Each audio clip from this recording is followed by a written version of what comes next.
আসসালামু আলাইকুম। Welcome to khadiza'swittyrecipe।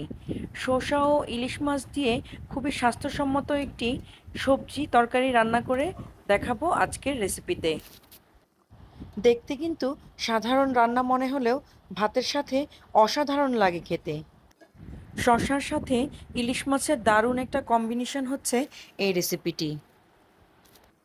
চলে যাচ্ছি রান্নায়।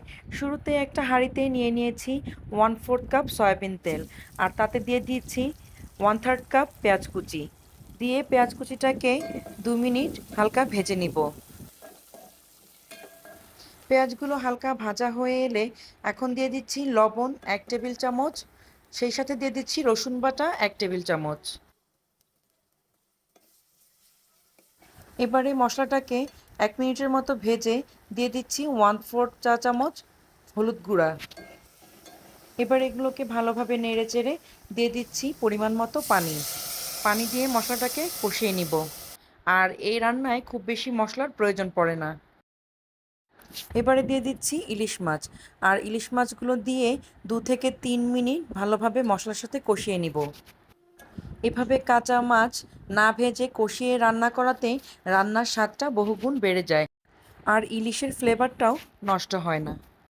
খুব সাবধানে মাছগুলোকে কষিয়ে নেব, না হলে ভেঙে যেতে পারে। আর মাছগুলো কষানো হয়ে এলে এক এক করে তুলে ফেলবো।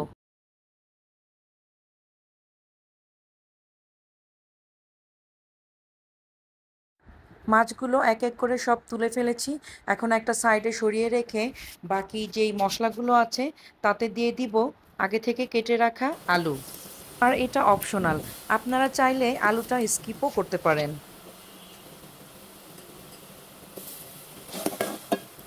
আলু দেয়া হয়েছে, এখন এর সাথে দিয়ে দিচ্ছি শসা। শসাগুলোকে দেখুন আমি ছোট ছোট করে টুকরা করে কেটে নিয়েছি। এখানে 1 কেজি পরিমাণ শসা রয়েছে। শসাগুলো এখন আলুর সাথে মিক্সড করে ঢাকনা দিয়ে 5 মিনিটের মতো কষিয়ে নিব। আর এই রান্নাতে যে শসা ব্যবহার করেছি সেই শসাটা হচ্ছে বাজারে বড় সাইজের যে শসাগুলো পাওয়া যায় সেগুলো। 5 মিনিট পর শসা আর আলু কষানো হয়ে গিয়েছে। এখন এতে দিয়ে দিচ্ছি পরিমাণ মতো পানি। এবারে ঢাকনা দিয়ে ঢেকে মিডিয়াম টু হাই হিটে এই শসাটাকে রান্না করব প্রায় 7 থেকে 8 মিনিট। রান্নার এই পর্যায়ে শসাগুলো প্রায় 80% কুক হয়ে গিয়েছে। এখন অ্যাড করে দিচ্ছি ইলিশ মাছগুলো, আর ইলিশ মাছগুলো দিয়ে ভালোভাবে নেড়ে চেড়ে আরও দিয়ে দিচ্ছি ফালি করে রাখা 4-5টা কাঁচামরিচ। এতে করে কাঁচামরিচের খুব সুন্দর একটা ফ্লেভার আসবে, আর সবজিটা খুব বেশি ঝালও হবে না।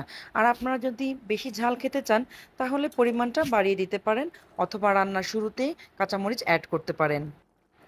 এবার আমি ঢাকনা দিয়ে ঢেকে সবজিটাকে আর 5 মিনিটের জন্য রান্না করে নিলাম। এখন রান্নার শেষে দিয়ে দিচ্ছি ধনেপাতা কুচি। শসা আর ইলিশ মাছ দুটাই খুব তাড়াতাড়ি কুক হয়ে যায়, তাই এই রান্নাতে খুব বেশি সময় লাগে না। আর অনেক বেশি সময় ধরে রান্না করলে এর স্বাদও নষ্ট হয়ে যাবে। ধনেপাতা দিয়ে 2 মিনিটের মতো রান্না করে চুলাটা অফ করে দিচ্ছি। প্রতিদিনের ঘরোয়া রান্নায় খুব সাধারণ কিছু ইনগ্রেডিয়েন্টস দিয়ে অসাধারণ এই খাবারটি আপনাদের যদি ভালো লেগে থাকে তাহলে আমার চ্যানেলটিকে সাবস্ক্রাইব করে ফ্রেন্ডস অ্যান্ড ফ্যামিলির মাঝে শেয়ার করে দিবেন। আজকের মতো এখানেই বিদায় নিচ্ছি। আল্লাহ হাফেজ।